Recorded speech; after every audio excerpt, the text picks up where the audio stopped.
हैं। पर सिर्फ कोड लिखने से ये एश्योर नहीं होता कि अब वेबसाइट यूजर्स के लिए रेडी है। कोड को मल्टीपल फेजेस से गुजरना पड़ता है, इसके बाद ही एक वेबसाइट यूजर के लिए रेडी होती है। हमें पहले उस वेबसाइट को अपने कंप्यूटर पे टेस्ट करना पड़ता है, जिससे हम इंश्योर कर पाएं कि उसमें कोई बग्स या एरर्स ना हो और वेबसाइट के सारे फंक्शंस और फीचर्स आराम से काम कर रहे हों। जब हम अपनी मशीन पे वेबसाइट को थॉरली टेस्ट कर लेंगे और उससे सेटिस्फाइड होंगे, फिर हम उसे होस्ट कंप्यूटर पर डालेंगे, जिसका मतलब है कि हम वेबसाइट को पब्लिक बनाएंगे, जिससे उसे कोई भी यूज और एक्सेस कर पाए। इन अदर टर्म्स, हमारे कंप्यूटर को एज लोकल रेफर किया जाता है। हम पूरी ट्रेनिंग में ये टर्म फ्रीक्वेंटली यूज करेंगे, तो आप इसे याद रखिएगा। और ऐसे ही होस्ट कंप्यूटर को जनरली एज सर्वर रेफर करते हैं।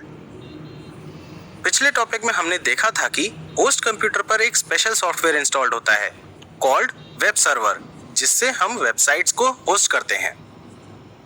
अब हम वेबसाइट को अपने कंप्यूटर पर कैसे होस्ट करते हैं और कोड को लोकली कैसे टेस्ट करते हैं?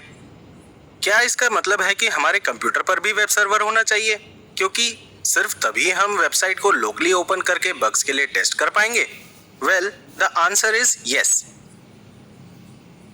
पर हमारे कंप्यूटर पर वेब सर्वर प्री इंस्टॉल्ड नहीं होता है, हमें उसे डाउनलोड और इंस्टॉल करना होगा। तो वेबसाइट्स को लोकली टेस्ट करने के लिए हम वेब डेवलपर्स अपने सिस्टम पर एक लोकल डेवलपमेंट एनवायरनमेंट क्रिएट करते हैं, जिसका मतलब है कि हम लोकली अपने कंप्यूटर्स पर वेब सर्वर इंस्टॉल करते हैं। और जब हमारे कंप्यूटर पर लोकल डेवलपमेंट एनवायरनमेंट क्रिएट हो जाता है, तो वो क्लाइंट और सर्वर दोनों की तरह बिहेव करता है। चलिए अब समझते हैं कि जब क्लाइंट और सर्वर दोनों सेम सिस्टम पर होते हैं, तो इन केसेस में सर्वर क्लाइंट कम्युनिकेशन कैसे होता है।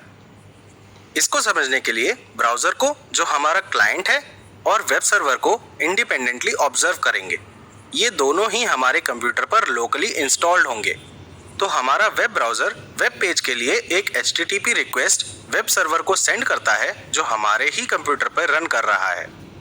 फिर वेब सर्वर हमारे रिटन कोड से उस वेब पेज को फेच करता है और ब्राउजर को एज अ रिस्पॉन्स भेजता है। ब्राउजर उस रिस्पॉन्स को रेंडर करके रिक्वेस्टेड वेब पेज को यूजर फ्रेंडली मैनर में डिस्प्ले करता है। अब इस रिस्पॉन्स के बेसिस पर हम देख सकते हैं कि वेब पेज हमारी इंटेंडेड इंफॉर्मेशन डिस्प्ले कर रहा है या फिर कोई एरर शो कर रहा है। इस अप्रोच से हम अपनी वेबसाइट के सारे वेब पेजेस लोकली टेस्ट कर सकते हैं। That's it for this video. Next